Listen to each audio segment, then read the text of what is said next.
Airlines braced for a surge of travelers this week. The TSA expecting to screen now about 20 million air passengers this period, compared with just 26 million 2 years ago in 2019. Joining us right now to talk about the industry is Peter McNally. He's the global sector lead for industrials, material, and energy at Third Bridge.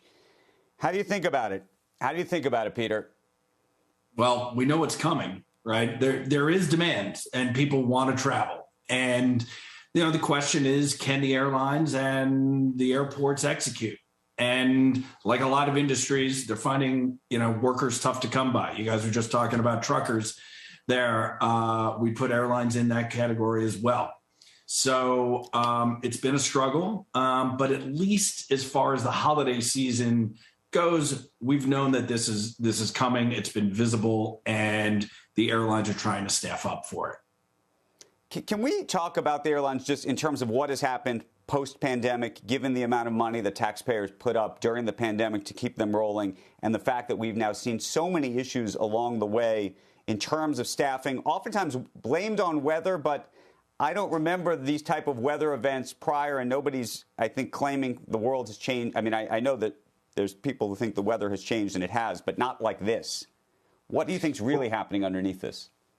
Well, Andrew, it wasn't just taxpayers giving airlines money. It was capital markets as well. I mean, the liquidity was available to this industry in all forms.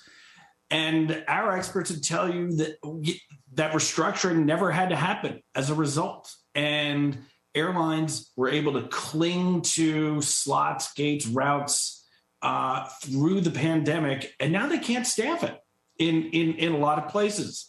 At the same time, there had been this emerging pilot shortage, and some of it was demographic, some of it was competition with the military, who started paying people more, but also producing fewer available pilots to the industry. So it's all rolled up into this point where it's an absolute struggle at all points of the travel value chain.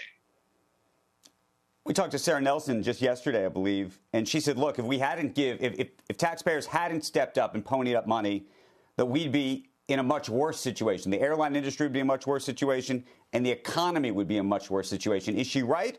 Or should have we not paid up?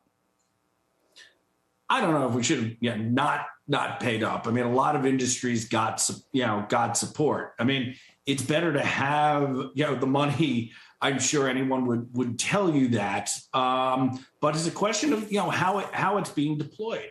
But the thing is, there's still a lot of competition out there in the airline industry. And, the different airlines are dealing with it in different ways. So they're competing with each other over the same workers. And it's causing turnover. It's not just pilots, but it's cabin crews and maintenance and things like that.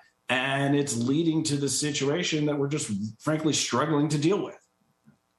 Who's the winner in this? Meaning, when you look at the airlines that you think are succeeding, which ones would you spot?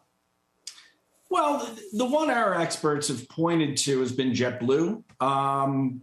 This alliance with American, we think, actually does happen. Their entry into the business travel market has been, the early returns have actually been quite good, and they're broadening out to London. So those are, potential upside down the road, but the American alliance will help them, with more international travel and to compete more effectively with Delta, particularly here in the Northeast where we are.